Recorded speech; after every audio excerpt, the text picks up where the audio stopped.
welcome to Let's Talk About a series spotlighting leaders, authors, artists, marketers, creators, entrepreneurs, and brands, sharing tips and expert advice on business, media, technology, and frankly, life itself. I'm your host, Cynthia Nelson, three-time entrepreneur, Forbes contributor, investor, and advisor. Today, we're talking to someone very special in my life for many, many, many reasons. Ivy Woolf-Turk, founder and CEO of The Liberated Life. Ivy, welcome to the show. Thank you so much. Thank you. So The Liberated Life, what exactly does that mean and what is it? Well, A Liberated Life is a sanctuary. It's a series of group coaching meetings and individual coaching for women who are heart-led, successful, resourceful, connectors, and who spend a lot of time taking care of everything and everyone else. But when they need, who do they call? Ghostbusters? So I've created this series to really create a sanctuary, a place where women can come together, because sometimes it's lonely at the top, and many times you're having a challenge or you're feeling stuck. And you kind of fall into three categories. You either don't know what you don't know, and you're just starting to notice that you don't want to get up in the morning and go to whatever it is. Or there are those who know there's something, but they don't know quite what it is. Okay. Then there are those who know what it is, but they don't know what to do about it. And over the last 10 years, after I became a certified professional coach, speaking to thousands of women from every age group, race, religion, socioeconomic background, I saw and identified this common denominator that's very much even exacerbated among women who have been uber successful and look like they've got it all going on. And yet when they have a problem, people will say to them, "Oh, girl, you've got this. You've got this. You'll be fine." But inside, it's like, "Oh, I'm not really fine. What do I do now?" And, it's hard to ask for help. And it's hard to be in a safe place, to be able to trust not only yourself in identifying A, that you need it, but B, that you could be in a group that uplifts you and holds you and sees you and hears you and helps you. And so that is what A Liberated Life is. It takes place over several months, one group meeting, a long group meeting a month, and then two individual, what I call micro coaching sessions for the specifics that you might not have time to work on in the group. It's a great opening to kind of the next question, I think, is more of a how you got to the place that you're at. You have an incredible story that when I first met you, I was, blown away, um, engaged, motivated, and grateful, and so in awe because this did not start out from a great place. Like, take us back to how this all transpired and the story. Okay, so I'll take you back to July 2007. My two youngest children, one was off to launch into grad school in California, the other college. We'd had a beautiful celebration dinner. And I was cleaning up and smelling the daylilies and just thinking, oh, my babies are leaving the nest and they're launching. And in 2 weeks, I'll be closing a deal that I've been working on for 2 years. The due diligence is done. The closing's been set. And finally, I'll be away from my very abusive business partner and I'll live a life that will enable me to have more time with family and friends and really figure out my own intrinsic needs and wants instead of living in the shoulds and have tos and the morning phone calls that were like chalk on a blackboard. And as I was looking around my beautiful home and the kids went to sleep, I cleaned up and I went upstairs and fell into just a really beautiful sleep. But then I heard a knock at the door. And I thought, gee, my neighbor's here so early. This is weird. We used to walk the dogs together in the morning. And why is she here? I hope nothing's wrong. So, in my scanty pink nightgown, I sauntered down the stairs and I opened the door thinking it was my neighbor. And that knock on my door changed the trajectory of my life forever because, put your seatbelts on, behind it were 21 FBI agents at gunpoint. They stormed into the house, handcuffed me. At this point, the dog was screeching. The kids were on the balcony with eyes as wide as you could imagine as they dragged me up the stairs and chained me to my toilet. And as they read me my rights, all I could hear was, Ivy, women are to be seen and not heard. This is a mistake. Just be quiet. Just, and they were rummaging and ransacking my bedroom. They had taken the kids by gunpoint and put them into the kitchen. The dog was shrieking. My daughter was screaming. And the next thing I knew, I was watching an FBI agent cut the wires out of my bra, demanding I put on my clothes, and they were dragging me and stuffing me into a squad car. Yeah. In that moment, I really had no idea what was going on. The last thing I remembered was hearing my son say, Mom, what should we do? And I really didn't know. It's, I mean, it's not like I had a personal lawyer or, was planning for this to happen. Right. I was really Right. taken by surprise. Well, I want you to fast forward now because, we could be here all day and I know we don't have time. It took 2 years of unfolding and eventually I was sentenced to 5 years in federal prison for mail conspiracy to commit mail and wire fraud. Now, I believed that the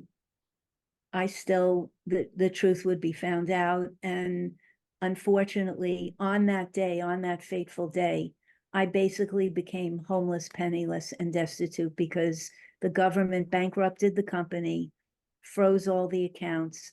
They didn't allow the deal with the hedge fund to close. And they started advertising a $700 million real estate portfolio as a bankruptcy sale, to which they sold for pennies on the dollar. And I watched a loss be created that was now my fault. My partner, who had been the brother from another mother, so I thought, I never heard from again. He was deemed the cooperator because he knew where all the bones were buried. And in what I like to call our very unjust justice system, I was sentenced as the lead organizer of something that, while I knew there were things going on, I never imagined there was anything criminal going on and that I was going to end up sentenced to 5 years in federal prison. 2009, I was shipped off, homeless, penniless, and destitute. My children scattered in their lives, um, you know, forced to take out loans and to finish their education. And trust me, I was way more fortunate than most in that they were much older than as if they were infants and taken to foster care like Right. many of the women I subsequently met. I don't for 1 minute discount the privilege that both I and they had, but nonetheless, losing our home, losing my ability, I mean, literally in one day, my reputation, my my finances, my stability, my place as matriarch of a family, all Yeah. gone by that one knock on the door. And so I entered a sea of 200 suffering strangers. And in all honesty, Cynthia, there was a part of me which I didn't want to kill myself, but I wished I could disappear. Yeah. In some ways, disappear I did. There was nowhere to look outside myself to define success. There was no credential, there was no anything. And so I had to really shift gears and pivot and go inside. And over time, what I found was the Ivy that had been there all along. It was almost as if Glinda from The Wizard of Oz had come down and said, "Dear, you had the power all along. You just didn't know it." And in there, I found all the wants, all the desires, all the things that I had given up, my creativity, my love of authentic connection. I'd been living in this vortex of rough'em, tough'em, New York City real estate, an abusive partner, feeling so not good enough girl, and that women are to be seen and not heard, and you must stand by your man. And I lost so much. I lost my husband. I lost our home. I lost everything. And so there was no other thing but to find me. And, where there was nothing else in this Groundhog Day of one hallway and 20 suffering green uniformed strangers who were also suffering. And then something happened where it was almost as if I gave birth to myself. And this is going to sound a little crazy, but I was coming out of a meditation. The one thing they do give you, you're isolated, you're degraded, you're power mongered, you're basically a number. My number was 60216-054. I will never forget it. You have no individualization. It's one size fits all.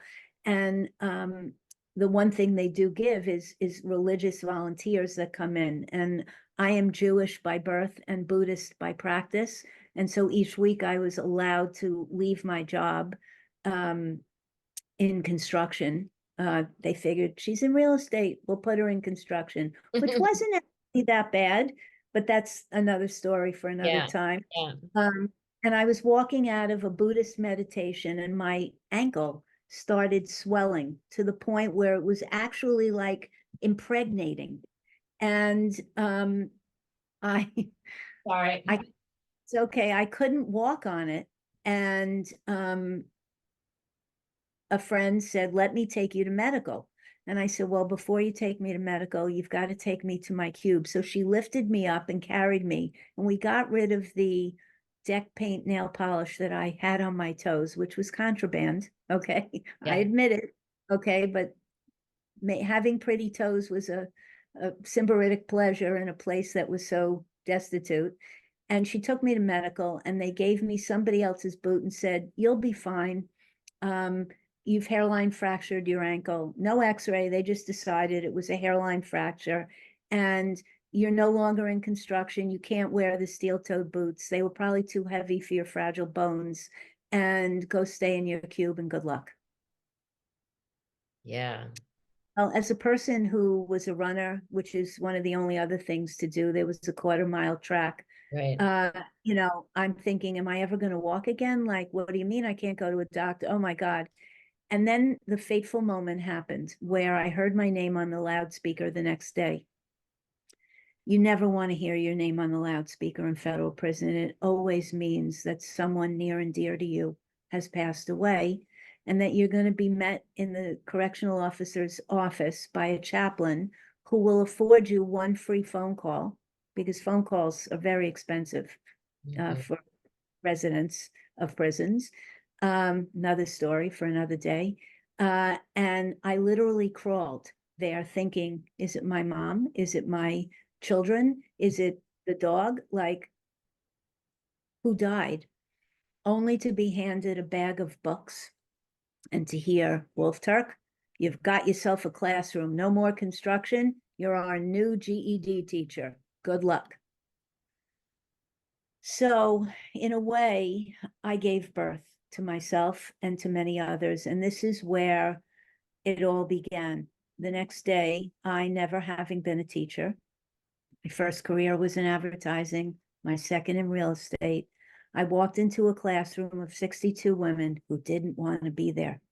Yeah. Every age, every race, every socioeconomic background, with hands on their hips, like, and what do you think you're going to teach us? And I basically went in their face and said, look, guys, I don't know anything about you, and you don't know anything about me, but clearly you're here for one reason, to get your high school diploma. I've never been a teacher. I have no idea how we're going to do this. The only thing I have, what's been keeping me alive here, my meditation practice, my yoga, and my journaling. And so before we learn how to write a sentence and how to go through this Barron's GED curriculum, I'm going to give you everything I got. And we're going to see if there's any common denominators and anything in the pause where we get to go in, which I have, and find not what we've been told we should do, not what we've been told we have to do, but to really find what our values are and what we'd like to do. And once we figure that out, more is possible than any of us can imagine. And they were like, wow, she may be on to something. Anyway, I'll fast forward to say that all of a sudden I had found my purpose. It was literally, people were looking at me going, is she working for the feds? She's too happy all of a sudden. But I was waking up every morning earlier than count, which is at 6 a.m. I was planning and writing journal prompts and affirmations, and I was on fire. And I realized that this is the way life needs to be, gets to be. My creativity had been banished by me. I wasn't a criminal, but I had been imprisoned in my own life by me my whole life based on shoulds and have tos. You got to get this, you got to do this, you need this much money to be, it was in reverse. I got to be me, do what I love, and trust the process that I would have more than I ever dared to dream possible, rather than if I have this, I could then do that, and then I'll be successful, safe, secure, happy. And so I started living, walking my talk. And I'm proud to tell you that 61 of the 62 women graduated. The one that didn't left early. We had a real graduation with guest speakers and the warden. And this never happened in a federal prison, where family and friends were allowed on a special visiting day for this graduation.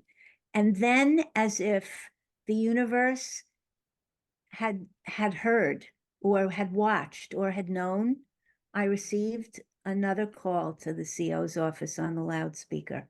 And again, I felt like, oh boy, this has got to be it. This was too good to be true. But it wasn't. It was a reward from the universe, one that I never expected. It was a letter from my judge saying that exculpatory information had come forth. There had been a civil suit, and that the very folks who had gone to the government had come back to her to say, she doesn't belong there, release her. I was released instead of after 60 months, 46 months, homeless, penniless, and destitute, but with the love of those children, which was way more, as I said, going in and coming out than most had. I was released to a halfway house in the Bronx. And in many ways, as exciting as that day was, reentry was worse than actually being in prison. First of all, I had been ripped from a community, okay? I had made new community, not only with my GED sisters, but with many women that I would have never had the opportunity to meet, all of whom I would say, or 99% were not criminals. They Mhm. were not, they had made a mistake, but they were not a mistake. Okay. Except in the system, that's how everybody is. It's as if you're a mistake and it's a life sentence for you to be punished. And there's no um, understanding and no rehabilitation or wanting to bring emotional literacy or anything that got you from the trauma that you came from, whatever it may be, okay, re-traumatized you and then sends you out into the world. And so there I was in a pretty rough neighborhood in the Bronx, living in a halfway house. And on the first day after arrival, they send you out. My children had given me $100 and a purse. I was 30 pounds heavier. I had no clothes, though they were all gone. Nothing that would have fit me anyway from the lack of nutrition in federal prison and medical care. So I lived on Oreos and canned tuna fish and Doritos and whatever I could get my hands on.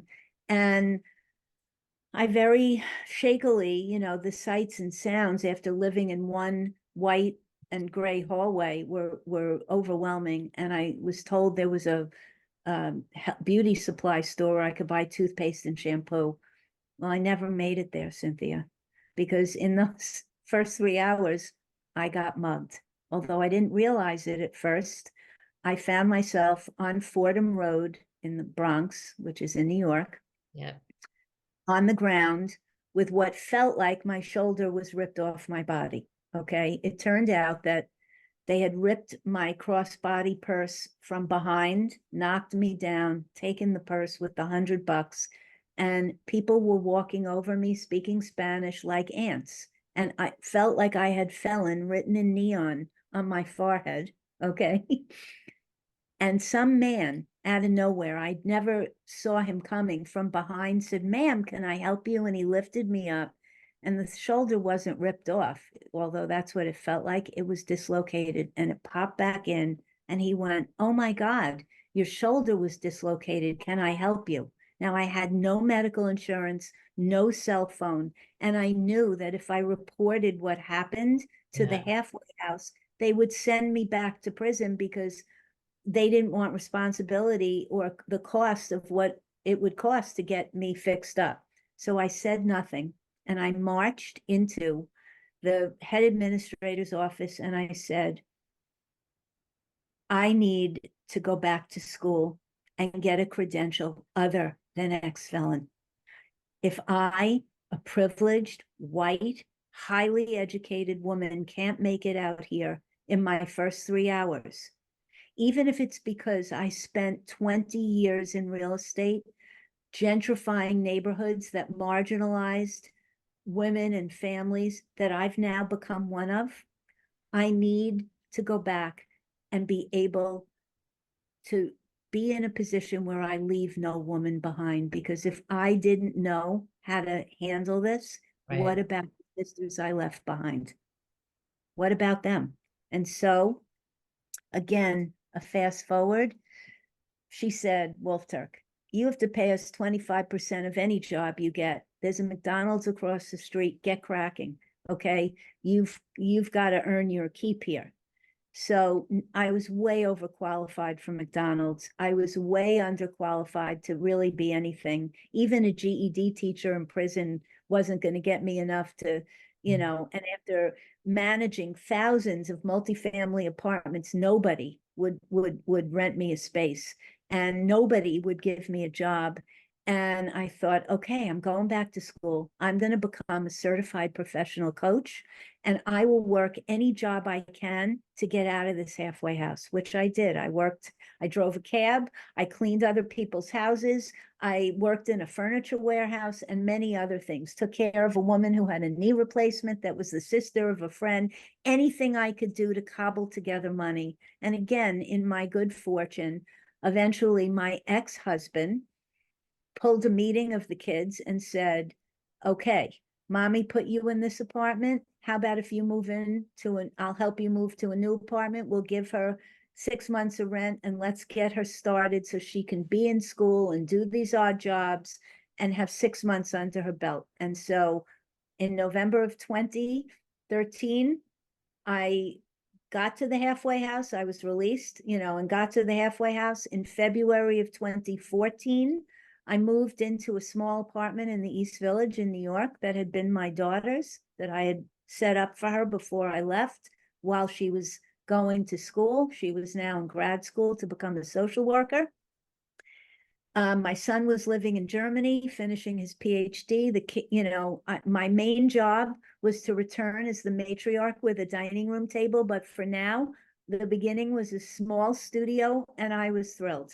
I had my dog and joint custody of him that I shared with my daughter, and off I went. And I decided, I really, while I'm in coaching school, I really should develop the curriculum that was working, the journaling, the yoga, the meditation, and adding the coaching to it. Oh my God, the growth and transformation could be exponential. And I started going to all the different reentry organizations, and they were looking at me like, we have a lot of programs. They're funded by, the government. Show us the money and maybe we'll let you do a pilot. Okay, well, then another miracle happened. And, this is going to sound crazy. So a miracle that I get out early, miracle number two, is when you're in coaching school, you need a tremendous amount of hours to be certified. And I Right. had a client who called me up and said, I know you've been working on this curriculum and trying to get it to, different places. Well, my best friend from college just won the Tennessee Powerball, and he needs a tax deduction. And if you can find a nonprofit that will take you on and your program, he'll fund it. And I was like, what? Like, what are we talking about? And she said, well, he'd like to start with $1 million. And I'm thinking, this is not happening. I won the lottery. Come on. So I went to the one organization in New York that I felt was the only one that really focused on women. And, I'll just say this, Cynthia, women have very different pathways that lead them to incarceration, Mhm. different than men. Okay. And I don't want to get into a whole speech about those Yeah. pathways now, but they're very different. Okay.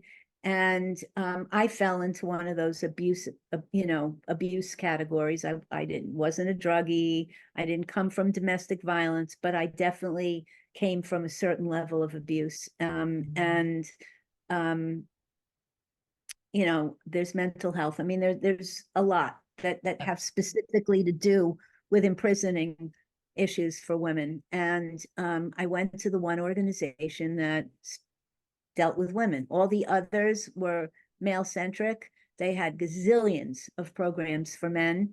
And with women being the fastest growing segment of the incarcerated, I was gonna say, I have heard that actually, that women are the fastest growing segment in the in-prison population. 100% growth in the Yeah. last decade. Which Okay. tells you kind of a lot of things, right? About what's working, what's not working.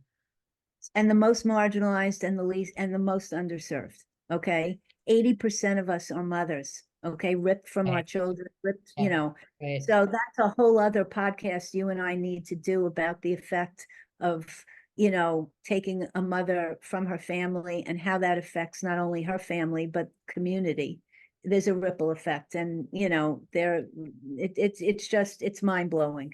So Bringing it back for a second though, because I now we've kind of heard the entire story, and bringing it back to, I know you've helped other women through Project Liberation to learn how to center themselves and really understand how not to go back, right? How not to get back into the same situation they were in before, because the recidivism of going back into prison actually is high. Um, but then how do you bring that back to, and those incredible traumatic but groundbreaking experiences personally that you had, you're bringing that now into your practice of a liberated life. It's kind of come completely full circle. And how to, we're a little bit running short in time, but I want to, and I don't want to cut you off because I know we'll do another podcast. It'll happen again, for sure, because there's so much to unpack on so many levels. I'm sure the audience is going to send me tons of questions, and they'll guide us on what they want to hear. But how do people get a hold of you? What is exactly the service that you're offering, and what could they expect from, personal coaching, business coaching, or joining one of these groups in Liberated Life? Okay. Oh, there's so much to say, so it's so frustrating that we ran out of time. But what can they expect from inquiring and joining a liberated life? They can expect to learn to make a choice, to take a chance, to be the change they wish to see in their lives and maybe in the world. They will join a community of heart-led, successful women who will not only see, hear, and hold them, but be a plethora, a sanctuary of resources and of wisdom as they go through identifying, recognizing, and acknowledging anywhere that they feel either in transition or needing a change, learn how to navigate and try on new ways of being versus doing, Mhm, and really becoming that change they wish to see in themselves and in the world. It's a very unique, safe, and nurturing space because when you're busy, climbing, whether it be the corporate ladder or the entrepreneurial ladder or the maternal ladder or, the in search of a partner ladder, whatever it is, there are common denominators and ways in which we and women, as women, are not socialized mhm, to know it's okay to really, especially when you got to have it look like it got it all going on. This is a safe haven where you can get naked in front of sacred sisters. And from my experience, both in my private practice of resiliency coaching, Project Liberation, which is teaching emotional literacy to women coming home. And by the way, you mentioned it, so I'm just going to say the national average of recidivism going back is 60%. ugh, We've had zero, yeah. almost 600 women. Nobody's gone back to prison. And now we're creating a sanctuary for women who really don't have a place to say help or even realize they need it. And, you can reach me either from my email, which is ivy@aliberatedlife.com. There are dashes between and liberated life. Um, you could reach me at my website, www.ivywoolf, WOOLF Turk, TURK.com. You could reach out to Cynthia. She's got Find all you on my LinkedIn. I know you're on LinkedIn as well. on LinkedIn, my name with a CPC, certified professional coach, after Ivy Woolf-Turk. So I look forward to anyone who has questions. You've only heard like the tip of the iceberg. It is quite the tip, though, I have to say, and it's an incredible story that I was, again, blown away by, inspired by, motivated by, and grateful to have met you not that long after you had been released from prison. And I'm just grateful that we've maintained a relationship and a friendship that I value so closely, and I want my audience to hear more about it. So we're going to end it at that. Thank you so much for being on the show. We appreciate you and everything that you do, and I know we're going to get tons of questions. So don't worry, your inbox is going to get full really soon with clients and people asking for things. And let's talk about a documentary or a movie about this. I Oh, feel Cynthia, you've been saying that feel for that 10 years. I know You, I've been saying we need somebody to come up and actually get it going, but I feel like there's something in the works. Thank you so much, Ivy. thank you so much, my friend. It was a pleasure to be here. Thank you.